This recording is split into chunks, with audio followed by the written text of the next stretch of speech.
Good morning, everybody, and welcome to Taking Care of Business, a monthly webinar from the UB School of Management Center for Entrepreneurial Leadership. We look forward to sharing with you some unique insights that we've gained today from working with over 1,400 business owners over the past many years. And my name is Tom Albrecht, Executive Director for the Center, and I'm looking forward to spending the next half hour or so with you talking about people today.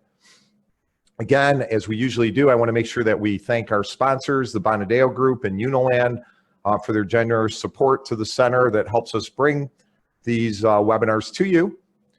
And again, we are celebrating our 30th year here at CEL, over 1,400 grads, $2.2 billion in the local economy through our businesses that have gone through the program, who employ over 22,000 employees. And everything we do here, we're a little bit different than some traditional support centers in the fact that everything we do here is designed for entrepreneurs by entrepreneurs. No tests, no textbooks.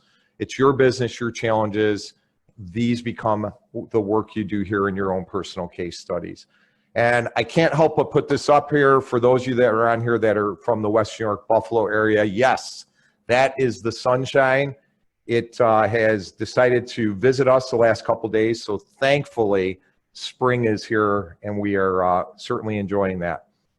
So today is all about people and teams. So what we're going to do, I want to talk a little bit about why businesses don't scale and how that relates to your team. I want to talk about competitive advantage in today's rapidly changing world. Your people, are they the only competitive advantage left? I want you to think about that question. Building the right team, and this is a quote from Jim Collins, right people, right seats, doing the right things right. Managing, or maybe we shouldn't say managing, but empowering a great team. What are the expectations? How do you communicate? What's the accountability? I also want to talk a little bit about the imperfect leader. How do we lead from a point of authenticity? How do we have patience, giving second chances? And also want to kind of close with, don't be the reason your best people leave you.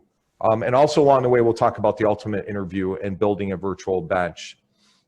So real quickly, let me just remind you from an earlier podcast why people or why businesses often don't scale. Here's the 7 reasons. I'm not going to go over them again with us, read all of them, but I want you to look at the 3 that are in red there. You can't let go. You don't have the right people. You hold no one accountable.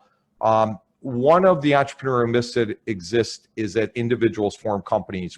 That's just not true. You can't do it. You can't do it alone. You need a team.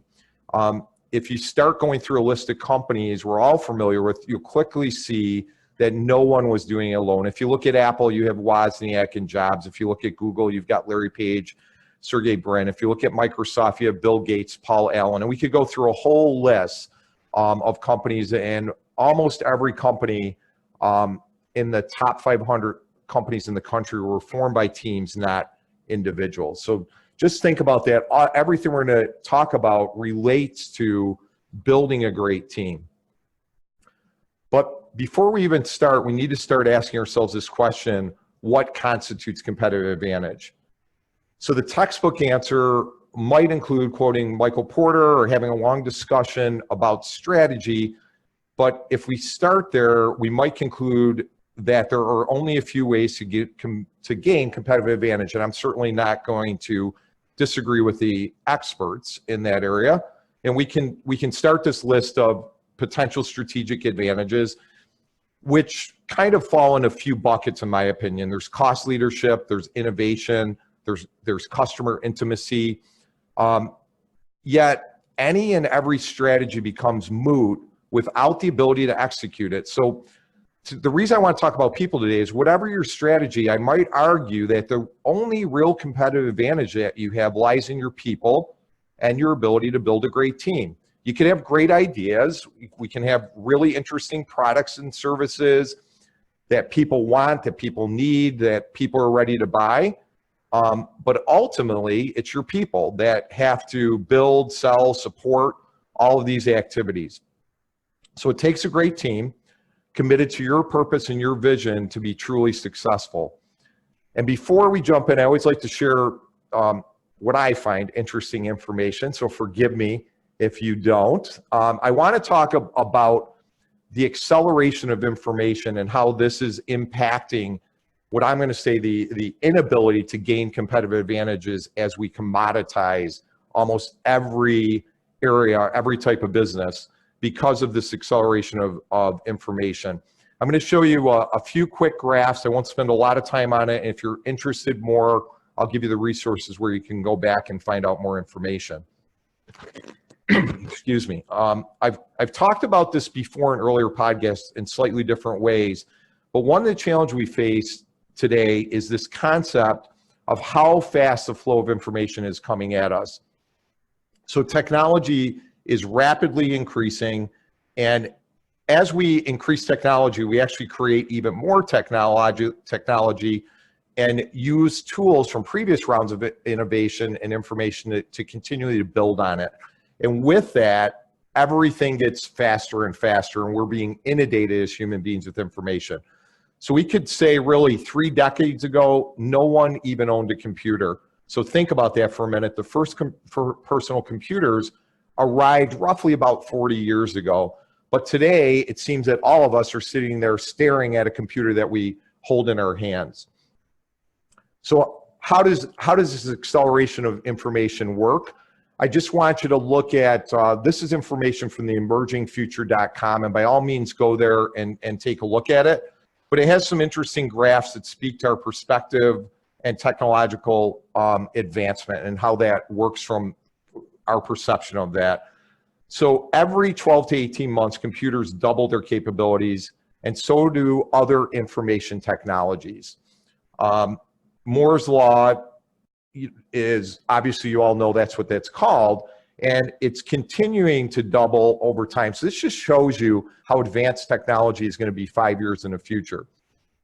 Why I want to say people may be our only competitive advantage is if we look out 10 years in the future, now look at how rapidly information, it's going to now be 1,000 times more advanced 10 years from today.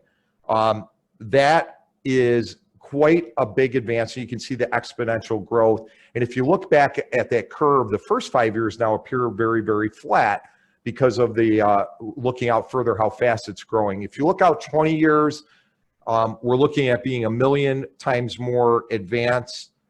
So this would make our first 14 years or 15 years that we looked at seem almost flat, like there's no growth, there's no growth in technology at all when I just told you how much there is. Then you look out 30 years and now this starts to get really, really impactful.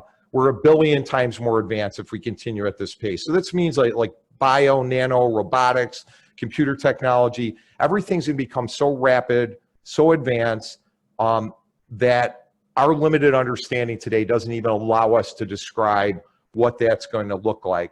So technology is going to be such an important part of our lives, and it's really going to impact everything we do moving forward.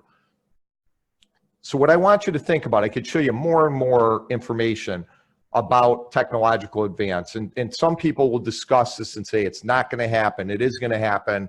I will say that there was some discussion about Moore's Law was coming to an end or slowing down. There's some recent studies that show that actually it is still there and it may be even speeding up due to the use of artificial intelligence. So again, I can show you more, but hopefully you get the point. You can see that for many of us, our companies, there's going to be little way for us to distinguish ourselves from everyone else except for human interactions. That's all that's going to be left. And you might be saying, well, people won't even be part of that equation 30 years from now. But I'm going to disagree for one reason. We humans have a unique need, and we live to be connected to other human beings. That need, in my opinion, will never leave us. And that's why I believe that companies that connect by building really great teams that in turn will find a way to create human connectedness with their customers are the companies that are going to win. Thus, my saying, your people really may be the only competitive advantage that you have left in the future as technology levels the playing field and commoditizes every industry. So let's jump in and talk about how do we build a great team. And I have to put my disclaimer in here. I'm not an HR expert. I'm not gonna talk about the mechanics of HR here, but I'm really gonna talk about the heart aspect of what it means to lead a great team, or the heart of the entrepreneur, and maybe some of the things you struggle with in building a great team. My opinion, you can know all the HR rules, you can follow the rules, and you can still not have a great team if you miss the connecting piece of shared experiences of being human beings. So let's jump right in with building a great team, and let's start with core values and purpose. If you start with your core values, if you live them, if you communicate them, if you hire by them, fire by them, this is really, in my opinion, the place to start. You need to also be really, really clear about your purpose and why your company exists. If you can answer that question, why you exist, and you can communicate it clearly, you'll attract team members that fit your company, and you'll repel those that don't. So many of you have seen this TED Talk, but I think a great TED Talk, a great place to start, is with Simon Sinek's TED Talk, How Great Leaders Inspire Action. If you've not watched this, make sure you watch it. It's a great talk to even watch with your team, where you can talk about, it's not what an organization does, it's not how an organization does, but it's why you exist at an organization. That's critically important to attract great team members and to set you apart in this really, really crazy competitive world that we live in. The second area I would challenge everybody to do, and I mentioned this briefly a couple webinars ago, but think about creating a functional org chart. So to remind everybody, what's a functional org chart? It's really just an organizational chart that is focused on functions and not individuals. So if you look at where you're going in your business in the future, let's say 3 years out, I would love for you to create an org chart with the functions that you need to run your business at that time. Forget about the people that you have today, and don't put names in that chart when you build it. I really believe this is a game changer, because first you've got to recognize that what got you here likely won't get you there. And as entrepreneurs, we often have blind loyalty to friends, to family members that may work for us, to early employees. I want to back up a second and say, I'm not suggesting that as you grow, you have to clean house. That's ridiculous. I understand that. But I am bringing your attention that you probably have people on your team today that just don't belong there. And you probably need people tomorrow that are not in your sight yet. You also have likely promoted some people into leadership roles because of kind of this blind loyalty we have as small business owners, solely on longevity and their loyalty to you as a company. And that's a trap that I want you to be careful of. That's a mistake that many closely held small businesses do have. Excuse me. And once you have your functional org chart, now you can go back, plug in your current team members into the seats and the boxes that you've created. Do they fit? Are they the right people? And I want to challenge you with one other question. Every single box, every single person in there, go back and do the real gut check for me. Ask yourself, would you enthusiastically rehire everyone on your team? And I have bolded and underlined enthusiastically for a reason. I have never met a business owner that can say they would enthusiastically rehire everyone on their team, except for our place, of course. Only joking. I'm sure some of you do have great teams that you would keep everybody, but it's a really, really great gut check to say, enthusiastically, would you rehire everybody if you had the chance to start over? The second thing I want you to think about, or third thing, is in building a great team, are job descriptions and patience. Waiting for the right person to fit the job over convenience of somebody that's available to do it. Once you know where your gaps are in this org chart, make sure you create these great job descriptions.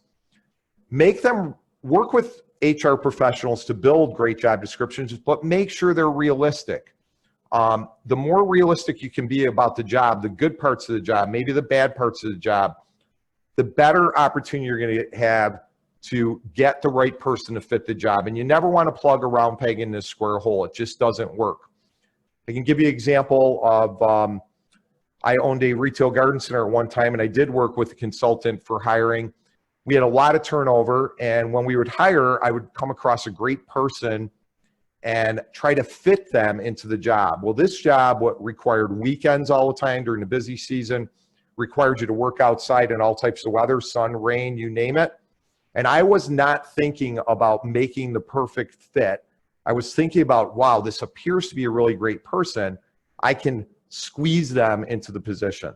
So once we worked with somebody to create really good job descriptions that talked about, if you're a type of person that wants to be outside, you enjoy being outside, you love to work weekends, then that's a person that we needed. And over time, we're able to get a much better team and staff.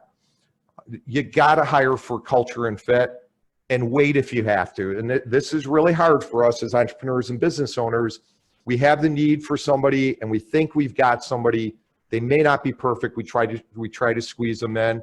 Hire for culture, hire for fit. You can train for skills, but you can't make somebody align with your core values. I've tried, it doesn't work. Hire people that believe in your values, your purpose, and your vision for the future, and wait until you get the right person. The next area I want to talk about is managing your team. So once you have the right people, the right seats, you have to consider how you manage them on a daily basis. And I'm going to say manage, I've got crossed out here because maybe that's the wrong word here. The best leaders empower their teams. And how do we do that? How can you do that? The first thing you do is make sure you're building a great work environment. And what's a great work environment look like? I would say the first thing it has to be is something anchored in trust and accountability, and it has to be both, in my opinion. We want to always assume that people will make the right choices, but we've got to be prepared to hold poor behavior or performance accountable quickly. Anything less than that, and your best team members will see a world that looks very unfair to them. We don't want to do this, and we don't do it well often as business owners. And again, I want you to keep thinking about your very, very best people. If they sense a condition that's unfair, can go somewhere else and may likely already be thinking about doing that. All too often, the next area here is about communicate. And I think you can't do that enough. All too often, we get frustrated when people don't see what to do, don't know what to do on their own, don't just do it like we do as owners, in quotes. Well, guess what? Get over it. They're not owners. If they were, they surely wouldn't be working for us, right? They'd be out running their own business. So people don't learn through osmosis. We talked about this in an earlier webinar. You've got to communicate over and over and over again. And quite frankly, it's your job as a leader. You hold the vision for where you're going. And when you think you're done communicating, do it again and again and again in a very positive way. The third area, I want to build a little bit about creating this culture of trust and accountability. How often do you go home at night and maybe bitch and moan about a team member that isn't doing what you think they should do? So again, I think we have to look in the mirror, and we need to give people the freedom with the construct of a clear job description. So we have to, in a sense, create the parameters of what the job is, but within those parameters, with clear goals and expected outcomes, we have to trust people to do their jobs. But that's only beginning. Then we need to coach, and we need to hold people accountable. We just don't do that well, most of us. The trust part, absolutely important, but the accountability is critically important too. And again, it's that expectation of your very best team members that you will be fair and you will hold people accountable for what they're supposed to do. So the fourth area I want to challenge everybody on, and this area is I've got labeled throw out the annual reviews. So I'm not totally serious here. I understand the need for annual reviews from an HR perspective, but I don't understand what I don't understand, or why managers often never coach or communicate with their team except for an annual review. You've got to say to yourself, how is that possibly fair that we wait till one time a year to communicate about someone's performance, the good things, the things that need improvement? You need to create this culture, in my opinion, of constant coaching. And if you have that, the annual review is the shortest meeting you're probably going to have all year long. But why don't we do it? Why do many of us avoid it? Because we hate confrontation, but it doesn't have to be confrontation if it's constant communication. So I guess I'll kind of throw in a little personal anecdote here to try to make this a little bit more real for you. So as a leader myself, I try my best to do this. I'm certainly not perfect at it, maybe not even very good at it. But that being said, I try. And when I look at the many times when I've had a candid conversation with team members, it never goes perfect. And quite honestly, I faceplant a lot when I do it. So if I was to reflect on some interactions, and I'll reflect on an interaction I had actually several months ago, and just tell you this: if I look back on that interaction, in situations, and hopefully you can relate to this, it can be hard. It took me way too long for me to get to the discussion that needed to have, and that alone, that waiting and not handling it right away, made what was relatively minor learning opportunity more than it really needed to be. On top of that, it was delivered poorly by me. If I reflect back on it, it was raw, and it was really super emotional for both parties. But in the end, thankfully, we have a great team here, and thankfully my poor delivery was forgiven. And with a few important lessons learned for both of us, we were able to move forward. This authenticity and transparency in the moment can be super raw, but I believe it creates connections. These interactions, they require a level of vulnerability and trust. And if I'm being totally honest with you, when I think back, they are super difficult conversations that can hurt like hell for everybody in the moment. Another thing, when I think back, I think about many of us play it, and I know this from talking to other business leaders in our programs. Sometimes we'll play it over and over and get in our head before we have a discussion. And invariably, no matter how long we wait or how many times we play it over and over in our head, we don't get it right. So I think as leaders, it's doubly hard for us to hold people accountable if we have a high degree of self-awareness and we really look in the mirror a little bit and realize, hey, we have flaws too. We're flawed individuals too. But I want to remind you, it's your job, and you need to model it for others, and we need to encourage them, our team members, to hold us accountable too. Whatever you do, don't do what I did in my little story there. Don't wait. Don't let things fester. Waiting won't make it better, and often ignoring the inevitable just makes it worse. And quite frankly, how is that fair to your team members? But here's what I'll say no. In the end, if we treat people well when they make their mistakes, which we're all going to make them, if we're vulnerable a little bit as leaders and we're willing to share our own flaws, if we can be authentic in any way, and if we have patience, and I guess I would call it even grace with people, to the best that we can do as leaders, which I know really isn't easy, I can tell you, in the end, my experiences will be rewarded almost every time for having these difficult and tough conversations. You can learn with your team together. You can move forward with your team together after you have these type of conversations. And yes, your team will definitely become better for it. So kind of leaving this area, I'm going to just say, you know, it's not easy. That is absolutely for sure. It is difficult. The delivery, as I said, can be awkward for many of us. It's uncomfortable, but it's your job. You've got to do it as a leader, and you don't get a pass. You don't get you don't get any type of get out of jail card free for avoiding these type of conversations and really doing your job as a business owner, as a leader. So as we move on here, empowering your team, number 5. again, I think this relates back to what I just said, but be patient with people, treat people well when they make mistakes. Remember, we all make mistakes. And it's your ability as a leader to have some type of patience. And as I said earlier, maybe a good word, maybe not. I think of it as having grace in these moments. That's what will build loyalty to you and to your team.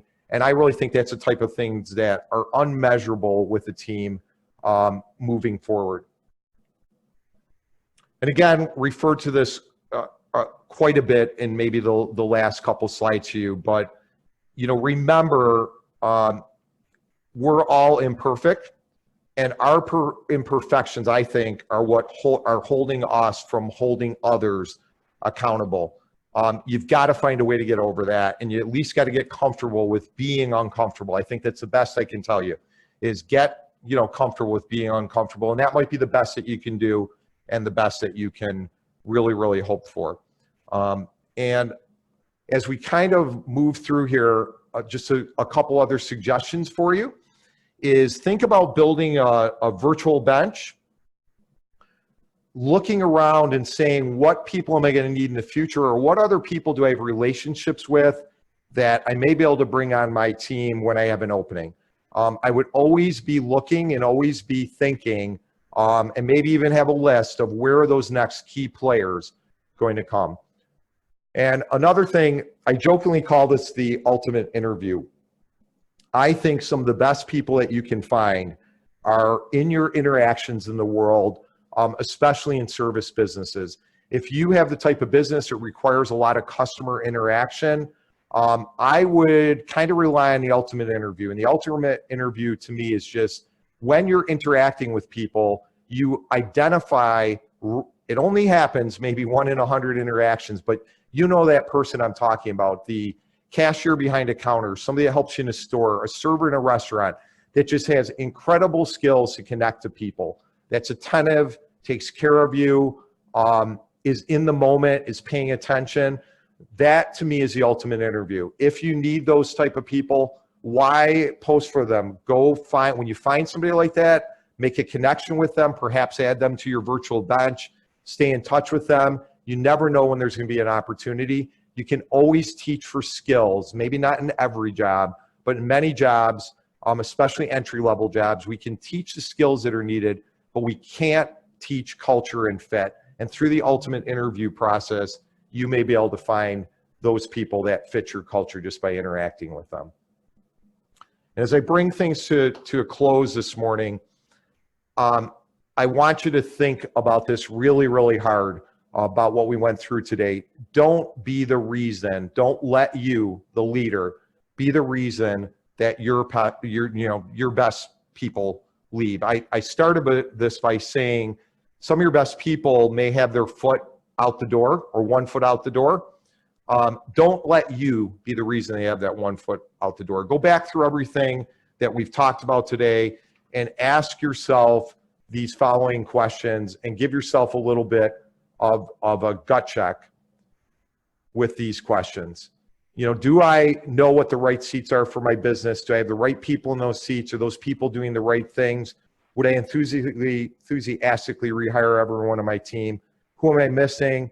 Am I communicating frequently and clearly? Am I holding people accountable? And am I asking my team to hold me as accountable leader too? And finally, am I having those difficult, candid conversations with our team members? So thank you again for joining us today. Our next webinar will be on Thursday, May 31st at 8:30 a.m. We're going to talk about why most businesses are lost and drifting aimlessly. I will say I'm excited to have our Managing Director, Erin McGee, will join me on that webinar. So we'll be excited to have her with us. And as I close, just want to remind you, if you'd like to learn more about how CEL can help your business, please join us at an open house that we have on Thursday, May 10th. It starts at 4:45 p.m. at Salvatore's Italian Gardens on Transit Road in Depew. If you have any questions, please call our center, 885-5715, or email us at mgt cel@buffalo.edu. Thank you all for being with us today. We hope you enjoyed the webinar, and we look forward to being with you next month. Thanks.